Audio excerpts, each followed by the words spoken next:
오늘 저에게 주신 하나님의 말씀은 디모데후서 1장 7절에서 8절입니다.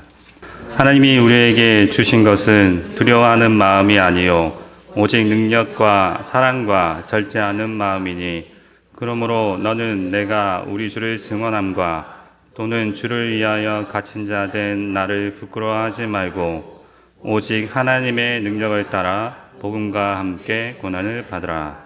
아멘. 디모데후서는 신약 성경 순서상 보면 바울의 마지막 서신은 아니지만 우리가 알듯이 실제로 바울이 보낸 마지막 서신입니다.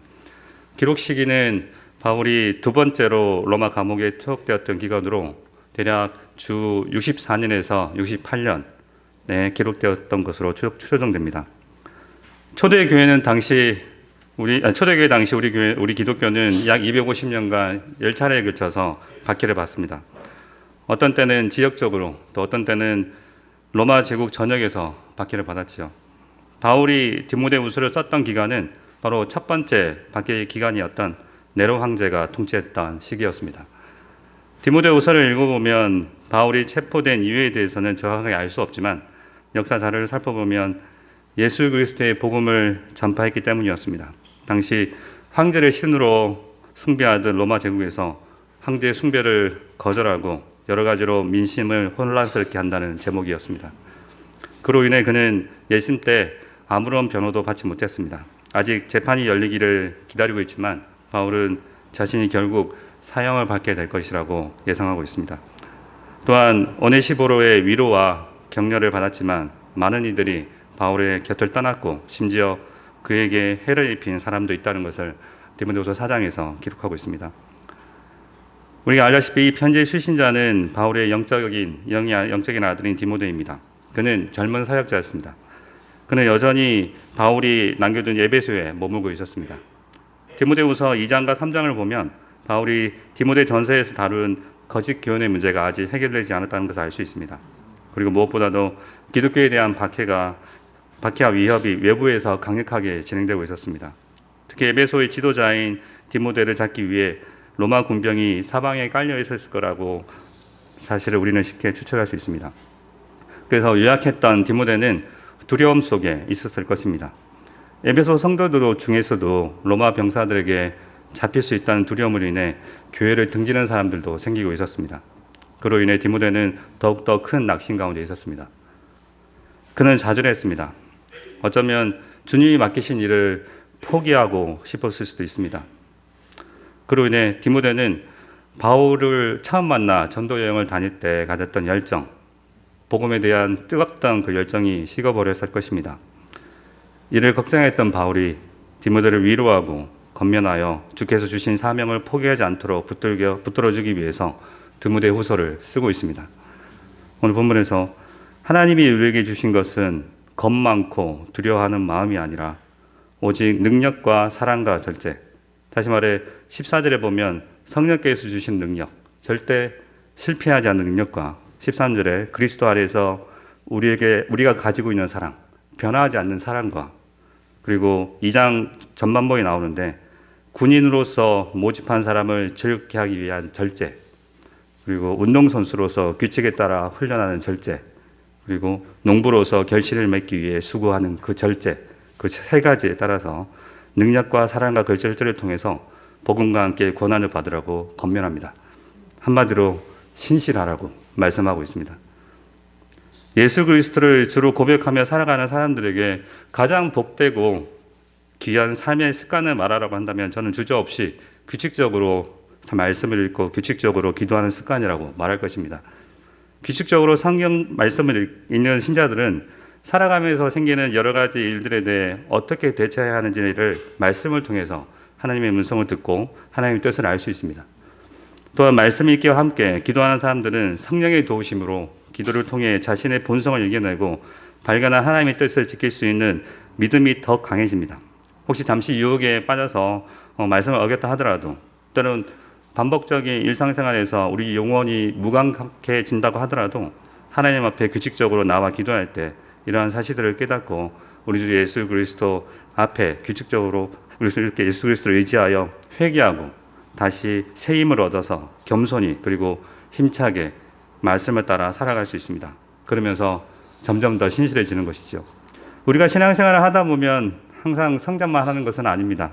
참된 성장을 이루고 열매를 맺기 전에는 항상 정체 기간이 있습니다. 당하는 사람 입장에서는 정말 답답하죠. 많이 당해보셔서 아실 겁니다. 또한 이 기간에는 여러 가지 믿음의 시련과 역경도 닥칩니다. 그래서 하던 것을 포기하고 싶을 때가 많습니다. 예수님의 씨 뿌리는 비유에서 보면 옥토에 떨어진 씨앗은 성장하여 30배, 60배, 100배의 열매를 맺는다고 합니다. 하지만 열매를 맺기까지 무조건 성장만 하는 것은 아닙니다. 비바람과 병충해, 가뭄 등을 겪어야 하지요. 그러한 믿음의 어려움을 견뎌냈을 때 30배, 60배, 100배의 열매를 맺게 되는 것입니다. 이러보건대 우리가 겪는 정체 기간은 나쁜 것이 아닌 우리의 믿음이 더 깊어지기 위한 성령의 열매를 맺기 전 중요한 단계인 것입니다. 이스라엘 백성들이 약속의 땅에 들어가기 전 광야를 지나갔던 것처럼 하나님께서 우리를 하나님의 거룩한 자녀로 연단시키는 기간인 것이죠. 자녀이면 또한 상속자, 곧 하나님의 상속자여 그리스도와 함께 한 상속자니 우리가 그와 함께 영광을 받기 위하여 고난도 함께 받아야 할 것이니라. 따라서 이러한 정체 기간을 지날 때 성경은 포기하지 말라고 말씀합니다. 그래야만 그에 따른 참된 성장, 열매를 맺을 수 있기 때문입니다. 그러므로 너희에게 구하노니 너희를 위한 나의 여러 환난에 대하여 낙심하지 말라. 이는 너희의 영광이니라. 우리가 선을 행하되 낙심하지 말지니 포기하지 않으면 때가 이름에 거두리라. 우리가 환난을 우리의 영광으로 여기고 때가 이를 때까지 포기하지 않기 위해서는 신실해야 합니다. 신실하다는 말은 하나님께서 맡기신 일을 끝까지 포기하지 않고 충성스럽게 감당한다는 것을 의미합니다. 하나님이 맡기신 자신의 사명을 완수하는 것이죠. 어떤 상황에서 말입니다. 우리는 달란트 비율을 잘 알고 있습니다. 5달란트 받은 사람은 5달란트를, 2달란트 받았던 사람은 2달란트를 더 남깁니다. 비록 비유지만 그 비유에 등장하는 종들이 자신이 받았던 달란트만큼 더 남기기 위해 얼마나 많은 수고를 해야 했는지 우리는 짐작할 수 있습니다. 세상에서 돈 버는 것, 공부하는 것, 해본 사람은 이게 쉽지 않다는 것을 누구나 알고 있습니다. 하물며 하늘나라의 영원한 열매를 맺는 것이라면 더더욱 어렵지 않겠습니까? 왜냐하면 이 세상과 마귀는 우리가 신령한 열매 맺는 것을 극도로 싫어해서 모든 수단과 방법을 가리지 않고 끊임없이 방해하고 있기 때문입니다. 그런 상황 속에서도 그 종들은 신실하게 자신이 맡은 사명을 다했기 때문에 그만큼 열매를 맺을 수 있었던 것입니다. 그렇기 때문에 주인이 그들을 향해 잘하였도다 착하고 충성된 종아, 네가 적은 일에 충성하였음에 내가 많은 것을 내게 맡기리니 내 주인의 즐거움에 참여할지어다 라고 말씀하시면서 칭찬하신 것입니다. 반면에 고난이 왔을 때 신실하지 않으면 주께서 주신 사명을 집어던집니다. 1달란트 받은 종처럼 말입니다. 하나님은 이러한 사람을 사용하지 않습니다. 따라서 신실하지 못한 자는 하나님께서 베푸시는 영광과 선한 열매를 누릴 수 없습니다. 그렇기 때문에 우리는 우리에게 닥친 어려움을 신실하게 이겨내셔야 합니다. 그렇게 이겨냈을 때는 그 어려움, 그 고난이 우리에게 영광이 되는 것입니다. 이러한 모범을 우리 주 예수 그리스도께서 친히 보여주셨습니다. 믿음의 주여 또 온전케 하시는 이인 예수를 바라보자. 그는 그 앞에 있는 기쁨을 위하여 십자가를 참으사 부끄러움을 개의치 아니하시더니 하나님 보좌 우편에 앉으셨느니라. 그리고 우리 주 예수 그리스도께서는 자신이 받으신 영광을 하나님 아버지가 자기에게 주신 사람들, 우리들이 함께 누리도록 하기 위해서 자기 안에서 우리 또한 하늘에 앉히셨습니다. 긍휼이 풍성하신 하나님이 우리를 사랑하신 그 큰 사랑을 인하여 허물로 죽은 우리를 그리스도와 함께 살리셨고 너희는 은혜로 구원을 받은 것이라 또 함께 일으키셔 그리스도 예수 안에서 함께 하늘에 앉히시니. 아마 이것이야말로 바로 신실함이 최종적으로 주는 복인 것입니다. 혼자가 아닌 그리스도의 지체, 온 교회가 함께 영광을 누리게 되는 것이죠. 사랑하는 성도 여러분, 우리 모두는 좌절의 기간, 두려움의 기간을 겪습니다. 우리 자신 때문이 아니라 주위 사람들로 인해서 좋지 않은 일이 갑자기 발생할 때도 있습니다. 해결해 보려고 여기저기 뛰어다니지만 오히려 더 꼬일 때도 있습니다. 그럴 땐 더 이상 어쩔 수 없구나 생각하며 포기하고 싶은 생각이 듭니다. 그때 사단이 유혹합니다. 그래, 힘들면 안 해도 돼. 그 정도는 하나님이 이해해 주실 거야. 저는 그 생각 많이 들더라고요. 이런 생각이 들기 시작하면 의욕을 잃게 되면서 하나씩 포기하더니 결국 깊은 어둠 가운데 빠지게 됩니다. 한번 어둠 속에 빠지면 그곳에서 빠져나오기란 결코 쉽지 않습니다. 꼭 고난이 아니라 유혹도 마찬가지입니다. 작은 유혹이 무너지더니 결국엔 주님을 등집니다. 우리 주위를 보면 그런 분들을 어렵지 않게 볼 수 있습니다. 열심히 예배를 드리며 봉사하던 형제자매가 시간이 지나면서 뜸해지더니 어느 순간에 교회에 보이지 않습니다. 정말 안타깝지요. 그런데 다시 말하지만 이러한 순간은 누구나 다 겪는다는 것입니다. 한 명도 예외가 없습니다. 이 자리에 계신 분들도 모두 겪었을 것입니다. 그런데 이런 일을 겪고 있을 때 말씀과 기도 생활을 하는 신실한 습관을 계속 유지하고 있다면, 규칙적으로 우리 주님을 만나는 시간을 가지고 있다면 우리는 어려움과 유혹을 넉넉히 이겨낼 수 있습니다. 성경을 통하여 믿음의 소리, 성령의 소리, 하나님의 음성을 듣는다면 우리 속에 내가 아닌 예수님을 바라보면서 다시 한번 소망이 생깁니다. 낙심했을 때 시편 121편을 읽으면서 기도할 수 있다면 우리가 과연 쉽게 포기할 수 있을까요? 내가 산을 향하여 눈을 들리라. 나의 도움이 어디서 올까? 나의 도움은 천지를 지으신 여호와에게서로다. 여호와께서 너를 실족하지 아니하게 하시며 너를 지키시는 이가 졸지 아니하시리로다. 이스라엘을 지키시는 이는 졸지도 아니하시고 주무시지도 아니하시리로다.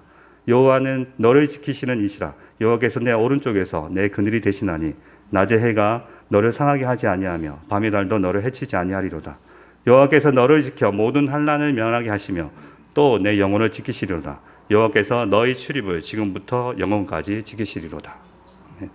바울은 그런 신실한 사람이었기 때문에 자신이 더 험한 상황에 처해 있음에도 불구하고, 비록 죽음을 기다리고 있는 상태임에도 불구하고 낙심한 채 기력을 잃은 디모데에게 힘을 주고 있습니다. 바울은 디모데의 믿음이 어디에서 온 것인지 다시 기억나게 하면서 믿음의 확신을 줍니다. 이는 내 속에 거짓이 없는 믿음이 있음을 생각함이라. 이 믿음은 먼저 내 외조모 로이스와 내 어머니 유니게 속에 있더니 내 속에도 있는 줄을 확신하노라. 그리고 바울은 디모데가 받았던 은사와 장점에 대해서 다시 기억나게 합니다. 그러므로 내가 나의 안수함으로 내 속에 있는 하나님의 은사를 다시 부릴 듯 하기 위하여 너로 생각하게 하노니. 그런 다음 하나님이 주신 사명을 다시 확인시켜줍니다. 그것이 오늘 본문이죠. 하나님이 우리에게 주신 것은 두려워하는 마음이 아니요 오직 능력과 사랑과 절제하는 마음이니. 그러므로 너는 내가 우리 주를 증언함과 또는 우리 주를 위하여 갇힌 자 된 나를 부끄러워하지 말고 오직 하나님의 능력을 따라 복음과 함께 고난을 받으라. 아까 말씀드렸듯이 디모데에게 신실하라고 권면하고 있는 것입니다. 오늘날 교회가 어려움을 겪는 이유를 말하라고 한다면 저는 신실한 그리스도인들이 부족한 데 있다고 말하고 싶습니다. 많은 신자들이 신앙의 기복이 너무 심합니다.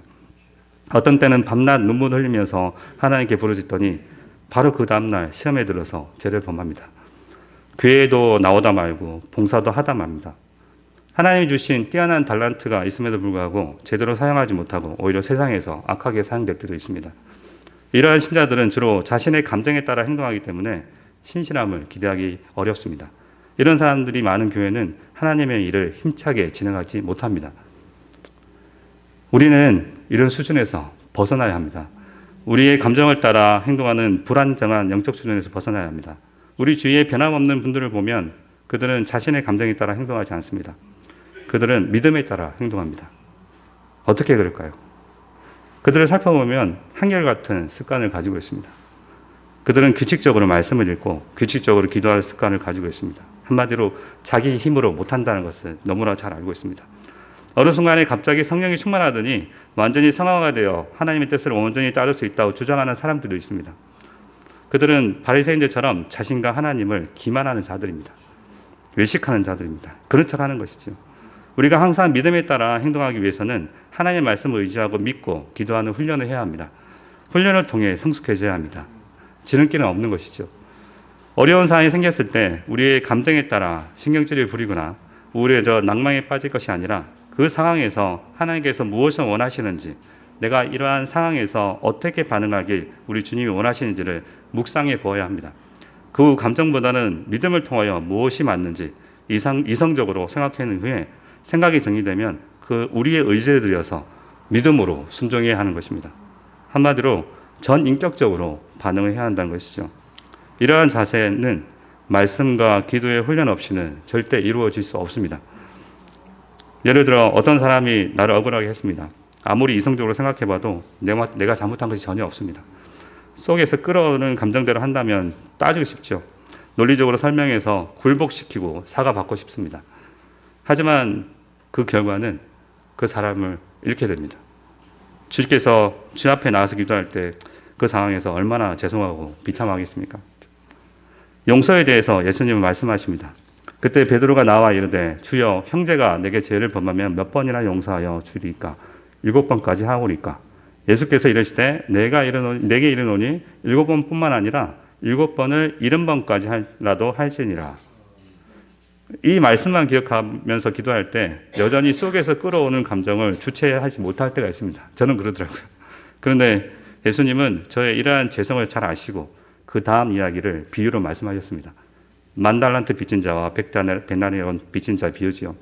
그러므로 천국은 그 종들과 결산하려 하던 어떤 인구가 같으니 결산할 때에 10,000달란트 빚진 자 하나를 데려오매 갚을 것이 없는지라 주인이 명하여 그 몸과 아내와 자식들과 모든 소유를 다 팔아 갖게 하니 그 종이 엎드려 사람에 이르되 내게 참으소서 다 갚으리이다 하거늘 그 종의 주인이 불쌍히 여겨 놓아 보내며 그 빚을 탕감하여 주었더니 그 종이 나가서 자기에게 100데나리온 빚진 동료 한 사람을 만나 붙들어 목을 잡고 이르되 빚을 갚으라 하매 그 동료가 엎드려 간구하여 이르되 나에게 참아주소서 갚으리이다 하되 허락하지 아니하고 이에 가서 그가 빚을 갚도록 오게 가두거늘 그 동료들이 그것을 보고 몹시 딱하게 여겨 주인에게 가서 그 일을 다 알리니 이에 주인이 그를 불러다가 말하되 악한 종아 네가 빌기에 내가 네 빚을 전부 탕감하여 주었거늘 내가 너를 불쌍히 여긴과 같이 너도 네 동료를 불쌍히 여김이 마땅하지 아니하냐 하고 주인이 노하여 그 빚을 다 갚도록 그를 옥졸들에게 넘기니라. 이 말씀을 읽고 기도할 때 우리가 전에 어떤 존재였는지 깨닫고 우리 주 예수 그리스도의 사랑에 감사하며 형제를 용서하게 됩니다. 우리가 아직 연약할 때 기약대로 그리스도께서 경건하지 않은 자를 위하여 죽으셨도다. 의인을 위하여 죽은 자가 쉽지 않고 선인을 위하여 용감히 죽는 자가 혹 있거니와 우리가 아직 죄인 되었을 때 그리스도께서 우리를 위하여 죽으심으로 하나님께서 우리에게 대한 자기의 사랑을 확정하셨느니라. 네. 그리고 더 나아가 우리 교회 대표 구절이죠. 히브리서 9장 14절. 하물며 영원하신 성령으로 말미암아 흠없는 자기를 하나님께 드린 그리스도의 피가 어찌 너희 양심을 죽은 행실에서 깨끗하게 하고 살아계신 하나님을 섬기게 하지 못하겠느냐. 스스로 감정을 주체하지 못하고 하나님의 뜻을 어긴 것에 대해 회개하고 성령께 나의 마음을 다스려 달라고 또한 상대방에게 긍휼한 마음을 주셔서 주 안에서 다시 관계가 회복되게 해달라고 간절히 간구합니다. 그러자 감정을 따르지 않고 성령을 따라 오히려 나를 힘들게 한 그 사람을 사랑하게 됩니다. 믿음으로 감정을 다스리고 말씀을 따를 때 악에게 지지 말고 선으로 악을 이기라는 하나님의 뜻을 이루게 되는 것이죠. 이런 과정을 반복적으로 겪으면서 우리는 영적으로 성숙해집니다. 영적으로 성숙해지면 비슷한 문제에 대해서는 전혀 요동하지 않습니다. 변하지 않는 것이죠. 자신의 마음을 다스리고 절제할 수 있게 된 것입니다. 이 절제는 신실하게 말씀과 기도를 행하는 사람들에게 나타나는 정말 귀한 덕목입니다. 그리고 절제를 통해 자신의 감정이 아닌 주 예수 그리스도의 뜻을 따를 수 있습니다. 신실해지는 것이죠. 이렇게 신실한 성도는 자신들이 하기 싫어도 주님이 원하시면 믿음으로 기쁘게 순종합니다. 자신의 뜻이 아니지만 교회가 원할 때는 기꺼이 행할 수 있습니다. 자기는 정말 하고 싶지 않아도 주의 영광과 교회의 유익이 되는 것이라면 얼마든지 감사함으로 희생함을 감수합니다. 그래서 영적으로 성숙한 사람은 자신이 원치 않은 일인데도 불구하고 하는 경우가 많습니다. 마음이 약하고 우유부단하기 때문이 아니라 하나님 나라의 유익을 위해서 결단을 내리기 때문입니다. 신실하신 예수님을 담은 것이죠. 사랑하는 성도 여러분, 지금 규칙적으로 말씀을 읽고 기도하며 예수님과 동행하고 계십니까? 잘하고 계십니다. 그러면서 주님이 기뻐하십니다. 다만 그것이 남을 판단하는 자신의 의가 되지 않도록 겸손히 섬기는 자리를 가셔서 더욱 신실해지시기 바랍니다. 정체 가운데 힘들어하는 분이 계십니까? 정체한 채 성장하지 않는 자신을 보면서 답답하고 포기하고 싶은 분이 계십니까? 자신이 느끼는 감동대로 살지 않고 성령을 따르도록 규칙적으로 말씀이 있고 기도하는 습관을 키우기 위해 자신을 연단하시기 바랍니다. 우리 힘으로 할 수 없으니 성령을 구하십시오. 독생자 예수 그리스도를 아낌없이 우리에게 주신 하나님 아버지는 구하는 자에게 성령을 아낌없이 주시는 분이십니다. 그리고 성령에 따라 믿음으로 그리스도를 묵상하며 자신의 감정을 십상하게 죽이고 절제하여 주의 뜻에 순종하기를 결단하시기 바랍니다. 그러다 보면 그 순종이 예수님 안에서 복되고 즐거운 삶인 것을 깨닫고 신실한 사람으로 자라가게 될 것입니다. 혹시 교회가 더 성숙하고 성장하기 원하십니까? 신실한 성도들이 많아지면 교회 또한 자연스럽게 성숙해지고 성장할 것입니다. 그렇기 때문에 우리 성도 개개인이 감정대로 행하지 않고 성경을 통하여 주님의 뜻을 분별하여 기도하며 그대로 행해야 합니다. 그렇게 신실한 성도들이 많아질 때 우리 교회는 주의 뜻을 이루는 영광스러운 그리스도의 몸이 되고 각 성도들은 그리스도를 닮아가는 거룩한 주의 백성들이 될 것입니다. 우리 그리스도의 보혈교회 성도 한 분 한 분이 규칙적으로 말씀 읽기와 기도 생활로 통해서 주 안에서 신실한 신자들이 되시기를 우리 주 예수 그리스도 이름으로 축원드립니다. 아멘. 기도하겠습니다. 신실하신 하나님 아버지 감사합니다. 우리의 불신실함에도 불구하고 변덕스러운 우리 믿음에도 불구하고 우리를 항상 돌봐주신 그 은혜에 감사드립니다. 주님, 우리에게 능력과 성령의 능력, 모든 것을 행할 수 있는 능력, 그리스도 안에서 사랑, 변하지 않는 사랑과 그리고 정말 우리 주 예수 그리스도의 기쁨이 되고 우리 주 예수께서 주신 그 행하신 그 길을 따라가며 예수 그리스도 안에서 이룰 그 열매들을 바라보며 절제하는 생활로 정말 주 안에서 성실하게 신실하게 주의 삶을 감당할 수 있도록 인도해 주시옵소서. 절망이나 헛된 망상, 게으름에 빠지지 않고 날마다 말씀과 기도로 하나님을 만남으로 신실한 하나님의 자녀로 성장해 갈 수 있도록 인도하여 주시옵소서. 감사드리며 우리 주 예수 그리스도 이름으로 기도드립니다. 아멘.